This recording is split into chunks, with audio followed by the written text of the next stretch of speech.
Hello and welcome back to another one of my FPL videos. I of course am the FPL Train, and in this video we're going to be taking a look at some transfer plans ahead of Game Week 27. Now obviously this is probably a bit early, this video, considering we've still got the 5th round of the FA Cup to play midweek, so that's tonight and tomorrow night. So we're going to find out who will be blanking in Game Week 29 and who will not be. But the two of these three transfers for sure will definitely it's already confirmed they're going to be playing Game Week 29. The third one isn't yet, and if I'm being honest, I don't think they will be, and you'll find out when we see this player. But before all that, we're going to look at my previous game week, 26, the transfers that I recommend then, and see how they got on. I mean, you can already see it anyways, how they got on, and it was dreadful. It was really, really bad. So, the first guy I recommended, obviously Pedro Porro's out injured currently right now, and I recommended bringing in Senesi. Now, I still think that is a pretty decent transfer to make. Obviously, he did get a yellow card though against Man City, which now means he's on 8 yellow cards, which means he's 2 yellow cards away from obviously a 2-game suspension, which is going to be frustrating. If he doesn't get a yellow card in Game Week 27, that would be great, because obviously then it doesn't matter if he gets one in the first game in his double game week in 28, he'll still play the second game in the double game week in 28. So it's a big game week for him in 27 about whether or not he will get that yellow card. So if you have got him, let's pray for God's sake that he doesn't get another yellow card. But yeah, he has great fixtures coming up, and I do think obviously Bournemouth did pretty well against Man City to only concede 1 goal. So it was disappointing that he did get that yellow card. So yeah, it's not a bad transfer. It's just obviously he only got the 1 pointer, but he was playing against Man City in all fairness. Obviously, I said get rid of Diego Jota, which obviously makes sense because he's injured. Now, when I recommended bringing in Matoma, it hadn't been there was no mention yet that he had a back injury. So obviously, I brought this video out, and then literally a couple days later, De Zerbi's come out and said he's out, he's got a back injury. So absolutely shambolic of a transfer. I recommend there. To apologise if anybody actually watched this video. Not many people did, but if they did, and obviously they brought him in, because yeah, that was an absolute howler for me. I couldn't believe it when I saw he had a back injury. Absolutely shocking there. So yeah, that one was really disappointing. And the final one is taking out Darwin Núñez. Understandable. I mean, don't know yet his full extent of the injury, but obviously he didn't even play in the Carabao Cup final, so his injury might be worse than we actually think. So this could be a long-term injury. So yeah, this one definitely makes sense to get rid of him as well. So I mean, all 3 players that I said get rid of make sense because they're all injured. So yeah, I mean, obviously with Darwin, we didn't know for sure how long he'd be out for, but the fact that he has missed this final means he's more than likely going to be out for Game Week 27. And obviously bringing in Solanke, it makes sense. Yes, he did blank, but it was against Man City. Not many players are going to be scoring against Man City. Obviously, Game Week 27, his fixture is pretty decent away at Burnley. So, you know, you got a decent fixture there for him. And then, of course, more importantly, you've got that double game week in 28. So that is the reason why everybody's bringing in Solanke, because he's got the nice fixture in 27.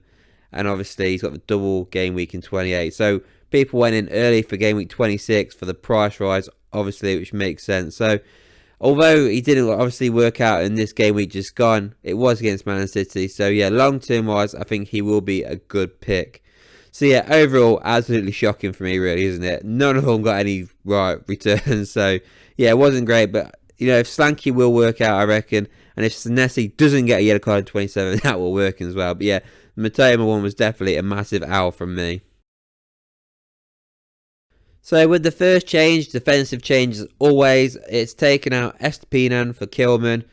Now I have myself Estupiñán, and he's a very, very frustrating player currently to have right now, because he's so good. He's so good at tackling for Brighton. But the fact that he's not playing, and we all thought he was going to play against Everton in Game Week 26, when we found out he went past at his boss's house. Oh, that's it. He's telling him he's going to be playing. That wasn't the case. He was on the bench again. Came on in the second half, but he didn't get any assists or any goal. So yeah, really, really frustrating and disappointing.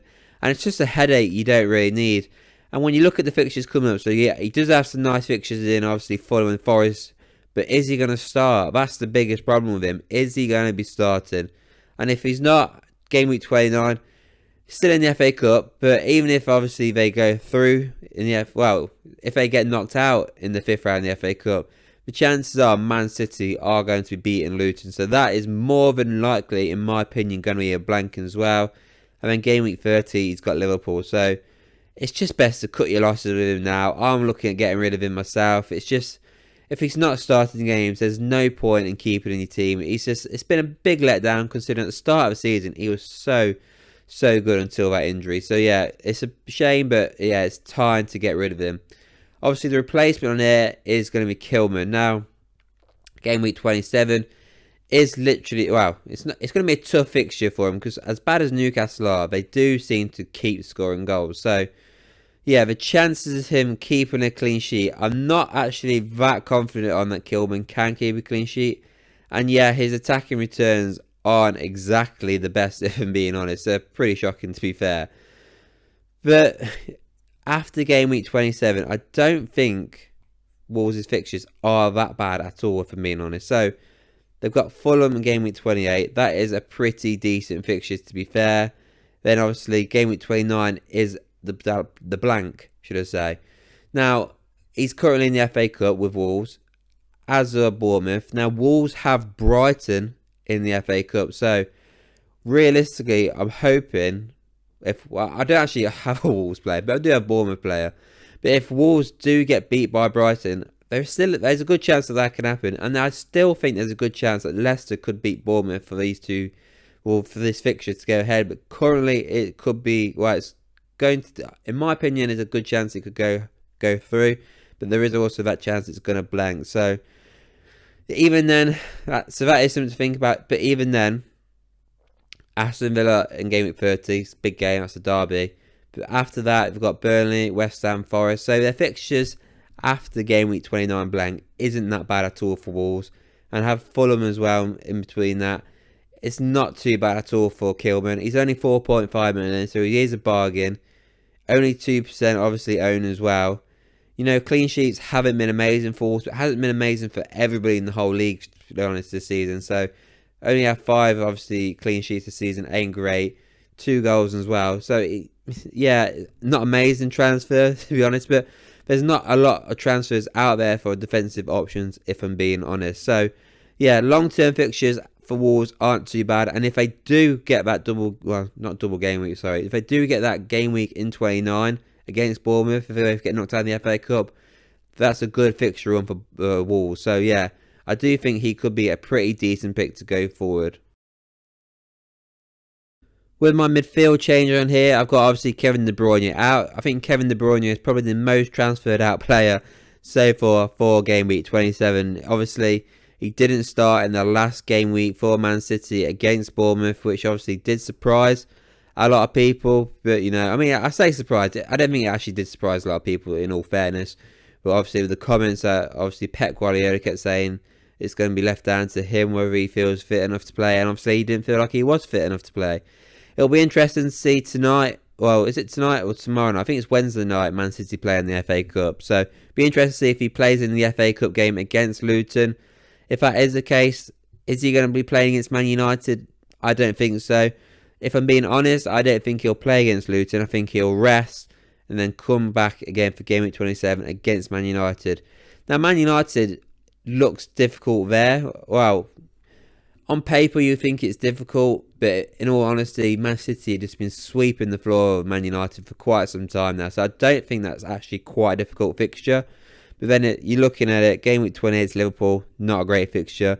29, I think it's going to be a blank. I do think Man City will go through in the FA Cup. And then in game week 30, it's Arsenal. So they've got a pretty diabolical run at the minute in the league. So, yeah, maybe it is the right time to get rid of De Bruyne. And particularly as well, if you did buy him at a good price, definitely get rid of him, get your value for money, and bring in James Maddison, which is somebody I'm definitely going to recommend. James Maddison, obviously, he's back. He's fit now, fit to play for, obviously, Spurs, one of their key men. He has been a bit quiet of late, you know, particularly in the FPL world. Not many people have been talking about him, to be fair. But you look at the fixtures coming up. Crystal Palace in game week 27, at home. Great fixture, I think. They've got Villa in 28. Villa do concede goals. They've got quite a few injuries as well, so I think they'll do well there. Game week 29, they are going to be playing because obviously them and Fulham are out of the FA Cup. So that is an added bonus as well. And then Luton in game week 30 as well. So that's a good run of fixtures coming up. Obviously, so many teams are blanking. So the fact that he's not blanking, he's a key man for a top side. It absolutely makes sense to bring in Maddison. Obviously, people out there will be bringing in probably Richarlison. Obvious reasons, because he is playing up front for obviously Spurs. He's not going to be on penalty so because Son is back, so that is obviously another player as well to keep in mind to go for. But I've just gone for Maddison because he's cheap. He's just under 8 million. I mean, obviously Richarlison is cheaper, but I do feel that Maddison is the key man, one of the key men. Him and Son are the two key players for Spurs going forward. And the fixtures you got coming up, it just makes sense to go for Maddison. So then with my final transfer, I've got near the forward change. I mean, this one makes sense in terms of who to get rid of. Højlund. Unfortunately, he is out injured for a few weeks. Don't know how long exactly, but I mean, either way, game week 27 was Man City away, so that weren't ever going to be easy. Game week 29, I do think that will probably be blank. If Man United obviously do beat Forest, they will blank anyway. So, and then game week 30, they got Brentford away, and Brentford away from home is a bit of a bogey fixture for United. So, yeah, fixtures weren't great anyway. So, yeah, 100% makes sense to get rid of Højlund. There's no point keeping him if you've got him. If you're thinking about try and save him as long as you can, don't even bother. Get rid of him. He's out injured, and there's so many good strikers right now on offer. Now, the guy I'm going to recommend for this week is definitely going to be Carlton Morris. Now, this guy is in hot form at the perfect time. Now, obviously, he blanked against Liverpool in 25, and he had a blank in 26. But before that, the guy scored, 5 goals in like 6 games for Luton. So he is in some great form. And he was getting assists in those games as well. He's got 7 goals and 6 assists for the season in 19 appearances. That is absolutely unreal for a Luton attacker. So in absolutely phenomenal form right now. And then you look at the fixtures he's got coming up. Aston Villa at home in game week 27. Aston Villa, obviously, I mentioned already, they have so many injuries at the back. So there's a good chance that they may not win the game, but there's a good chance that they're going to score in that game. And then, of course, they've got the double game week in game week 28. Now, last time they had a double game week, Luton, obviously, Morris did score in the second game of that double game week. So that's something to note as well. Yeah, it is a shame that both of these are away, but Crystal Palace and Bournemouth, they're not bad fixtures at all for Luton. They could easily score in both of these fixtures, so there's a good chance he will score there. And then game week 29, I mean, to be fair, there's a good chance this fixture will go ahead against Forest. Obviously, Forest have got Man United and Luton have got Man City, so there's a good chance that this one will go ahead. And then they've got Spurs away in game week 13. Spurs, to be fair, their defence isn't exactly the best. They do concede goals. So the fixtures coming up for Carlton Morris are phenomenal. Perfect time to go through him. He's in form. He's so cheap. Well, he's cheap. He's 5.1 million. And he's only just under 4% owned right now. So 100% makes sense to go. If you want to go for a differential striker at this time of the season, it's perfect time. While everybody else is going for Solanke, why not gamble, eh? Why not go for Carlton Morris at this time of the season? So yeah, for sure, he's definitely going to be a gamble. But I think this one could really pay off. Particularly as well if he does score. Because like I said, not many people own him. And especially if he outperforms the likes of Solanke as well. So that is it then for this video. Obviously, like I said, things could change in the next few days. Particularly if the likes of Man United get knocked out. So that means Forest will blank. So yeah, there's so many things that could happen in the next couple of days. Could change this video completely. But anyways, let me know what you think of this video. Let me know what you think of these transfers. What transfers you're thinking about doing. Please don't forget to like this video. Hit subscribe, and I'll see you all on the next one.